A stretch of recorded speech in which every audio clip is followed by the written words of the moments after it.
Namaste, all of you, my dear students of TDC Part 3 Chemistry Honors. I am Dr. Gajendra Prasad Singh, Head and Associate Professor, Department of Chemistry, Jamni Lal College, Hajipur, Odisha.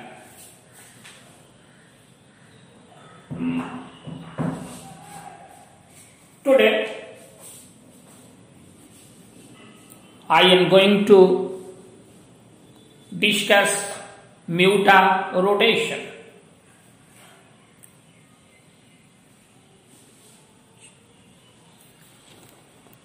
इसे हिंदी में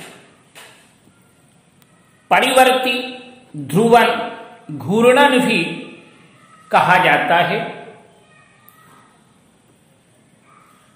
Mutarotation word is made up of the combination of two words. First is muta and the other is rotation. Muta means change and rotation means rotation. That is concerned with the specific rotation. So, mutarotation means change in a specific rotation. As we know, muta is a word of Greek language. Glucose contains asymmetric carbon atoms. Therefore, it exhibits optical properties like optical rotation. Optical rotation means rotation of plane polarized light when it passes through glucose solution. It is observed that when D-glucose having melting point 419 K is dissolved in water, it shows an optical rotation of plus 112 degree and gradually it drops to plus 52.7. स्पष्ट है म्यूटा rotation word दो शब्दों के संयोग से बना है। प्रथम शब्द म्यूटा है और दूसरा शब्द रोटेशन है। म्यूटा का अर्थ चेंज होता है, बदलाव होता है, परिवर्तन होता है और रोटेशन का तात्पर्य स्पेसिफिक रोटेशन से है, विशिष्ट घूर्णन से है। म्यूटा रोटेशन ग्रीक भाषा का शब्द है। जैसा हम लोग जानते हैं कि म्यूटा यह जो चैप्टर है हमारा कार्बोहाइड्रेट है। Mainly we are concerned with glucose, fructose etcetera. So here we consider the case of glucose. Generally glucose के बारे में हम जानते हैं कि यह ऑप्टिकल प्रॉपर्टी शो करता है।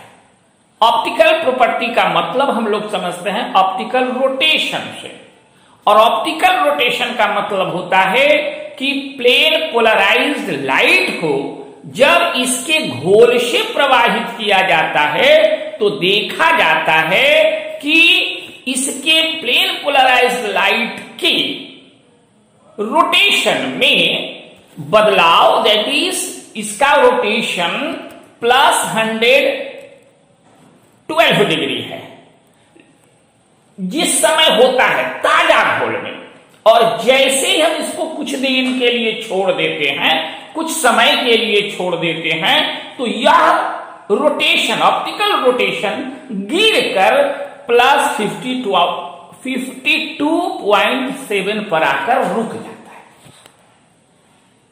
On the other hand, when D-glucose having melting point 423 degree is dissolved in water, it shows a value of plus 19 degree for optical rotation.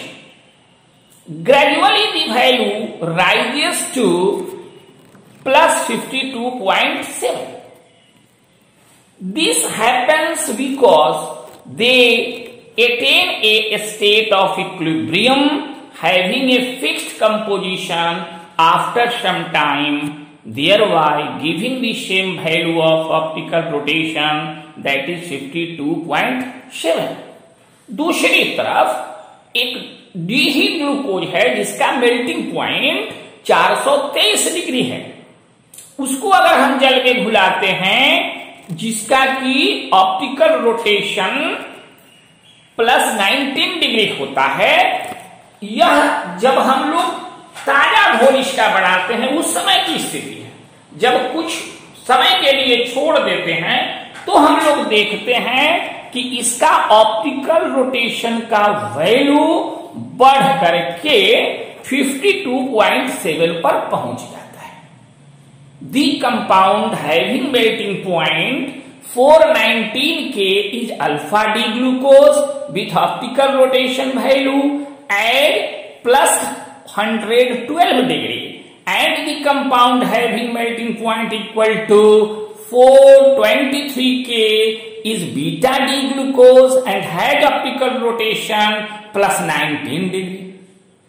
On the dissolving either alpha or beta D glucose in water, we shall obtain after some time an equilibrium mixture of the two forms, having 30% of alpha form and 64% of beta form, having optical rotation value 52.7 degree.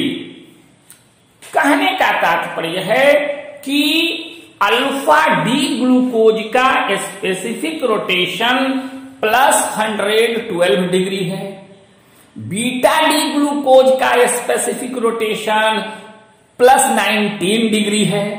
कुछ किताबों में 18.7 भी है, हम लोग इसको 19 degree ही लेते हैं।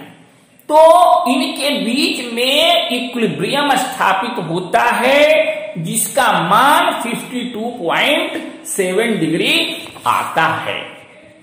वैसे इसका ऑप्टिकल रोटेशन का मैथमेटिकली भी कैलकुलेशन किया जा सकता है। This can be calculated mathematically also. There is a formula, optical rotation of the mixture, that is equal to percentage of alpha form into optical rotation of alpha form plus percentage of beta form into optical rotation of beta form whole divided by 100. This gives optical rotation of the mixture. As we have discussed, alpha form is 36% and its space optical rotation, that is 112, and percentage of beta form is 64% and optical rotation of beta form is 19 degree. So its value will be 36 into 112 plus 64 into 19 whole divided by 100, that is equal to 52.48. This slight difference is due to the approximation that has been made in the percentage of two isomers. यह जो हल्का सा अंतर हम लोगों को पहले 52.7 degree आया था और अभी कैलकुलेशन में हम लोग इसे 52.48 पाते हैं। This slight difference is due to the approximation that has been made in the percentage of the two isomers. ये जो टू आइसोमर्स हैं alpha glucose, alpha D glucose तथा बीटा ग्लूकोज, इसके अप्रोक्सीमेशन जो उसके प्रतिशत में हल्का फुल्का अंतर है, उसी के कारण यह वैल्यू थोड़ा सा फर्क होता है इस वैल्यू में। According to Lowry 1925, mutarotation of either form of glucose takes place through the formation of an opaque chain aldehydrol as follows. Here alpha 4 that has the specific rotation 112 degree. Its structure can be shown as CHOH, and that is ring O, and there is ring oxygen ring, that is oxygen ring between carbon 1 and